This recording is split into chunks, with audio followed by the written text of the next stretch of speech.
अस्तु मा सद्गमय तमसो मा ज्योतिर्गमय मृत्योर्मा अमृतं गमय। प्रिय साथियों, हर हर महादेव, जय माँ अम्बे। आशा करता हूँ कि आप लोग भी कुशल होंगे। इस वीडियो के माध्यम से हम आज जो विश्लेषण करने वाले हैं कि भारतीय व्यायाम की प्राचीन विधि कौन सी है। जो योग है, व्यायाम का जो पद्धति है वो क्या है, और आज का व्यायाम पद्धति क्या हो चुका है।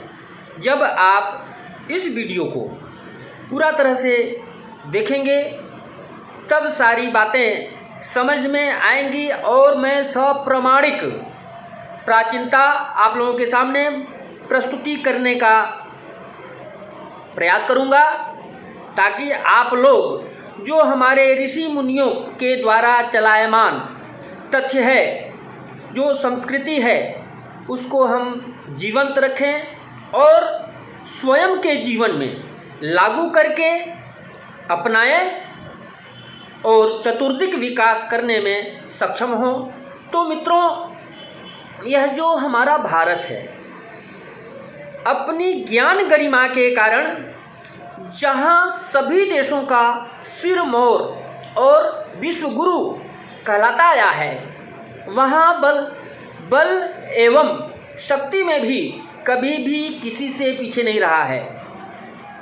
शक्तिशाली जो चक्रवर्ती सम्राटों के अतिरिक्त भारतीय इतिहास के देदीप्यमान रत्न श्री राम भक्त, देखिए ध्यान देने की बात है, जो राम भक्त हनुमान जी अपनी शूरवीरता में विश्व इतिहास के एक ही व्यक्ति हैं, जिनके नाम पर भारतीय सेना का सर्वश्रेष्ठ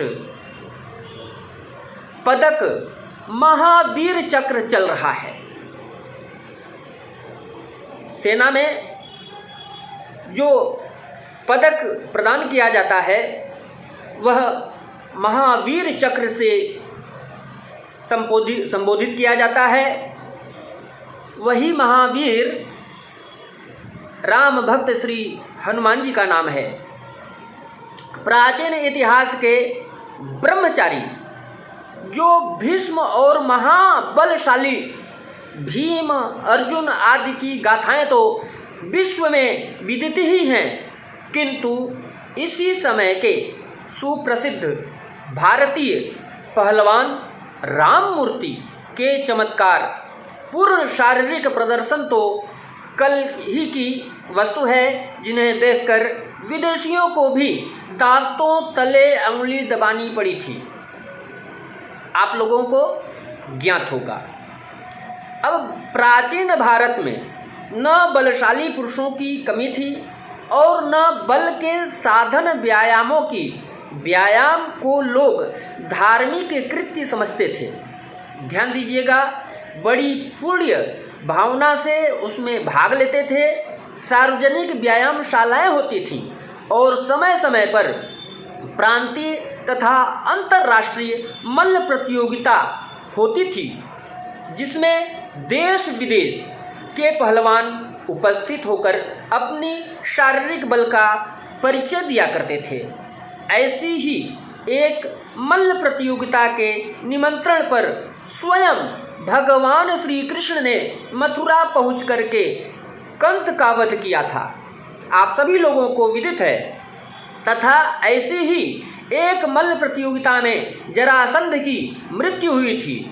कुश्तियों के अलावा दंड बैठक, मुदगर, परिचालन, कबड्डी, दौड़, आसन और सूर्य प्राणायाम आदि वे भारतीय व्यायाम विधि हैं, जिनके द्वारा प्रत्येक व्यक्ति स्वास्थ्य लाभ करके यावत जीवन निरोग रह सकता है। स्वास्थ्य लाभ के लिए बहुत ही दुर्लभ प्रयोग है, जो हमारे ऋषि मुनियों की देन है। यह सनातन धर्म के अंतर्गत ही इसका प्रादुर्भाव हुआ है। अब ऐसी अद्भुत विद्या है जो शरीर और आत्मा, सांसारिक सुख और आनंद, इहलोक और परलोक दोनों का समान समन्वय करके मानव को ब्रह्म में लीन कर देती है। योग की क्रियाएं लाभ देती हैं। एक ओर शरीर को स्वस्थ, बलशाली और रोग विहीन बनाती हैं, दूसरी ओर मनुष्य की आत्मा को उन्नत करके उसे ब्रह्म की सायुज्य मुक्ति का अधिकारी बना देती है। योग का स्थान व्यायाम पद्धति और ब्रह्म विद्या में भी वर्णित किया गया है। निष्कर्ष यह है, आप सभी लोगों को ध्यान देने की बात है, आवश्यकता है यह है कि भारत में व्यायाम के लिए भिन्न भिन्न विद्याएं काम में आती थीं।